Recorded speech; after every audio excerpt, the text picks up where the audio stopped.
Hello, কী অবস্থা সবার? আমি ব্র্যাক ইউনিভার্সিটির বিবিএস ডিপার্টমেন্টের একটা স্টুডেন্ট। এটা হচ্ছে আমার আইডি কার্ড।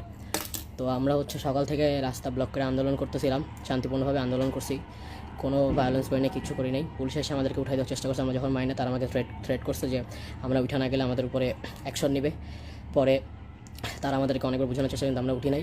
আমরা স্লোগান দিছি, তুমি কে আমি কে, রাজাকার রাজাকার, কে বলেছে স্বৈরাচার স্বৈরাচার। তারপরে তারা আমাদের উপরে ফায়ার করা শুরু করছে। ফার্স্টে সাউন্ড গ্রেনেড মারছে 2টা। আমরা তখনও সরি নাই। অনেকে আহত হয়েছে, অনেকের হাত পা পুড়ে গেছে, অনেকের হাত পার চামড়া উঠে গেছে। তারপরে তারা টিয়ার শেলস মারছে, গ্যাস মারছে। এখন তারা ফায়ার করতেছে, অনেকে আহত হয়েছে। বাট স্টিল আমরা রাস্তার মধ্যে আছি, আমরা রাস্তার মধ্যে থাকবো। আপনারা যারা আশেপাশে আছেন, এলাকাবাসী, স্টুডেন্টদের বাপ মা, ভাই প্লিজ আসেন। এই জিনিসটা আমাদের জন্য। একটা ডেমোক্রেটিক কান্ট্রিতে আমরা বসবাস করতেছি, যেখানে আমাদের নিজেদের কোনো কথা বলার রাইট নাই।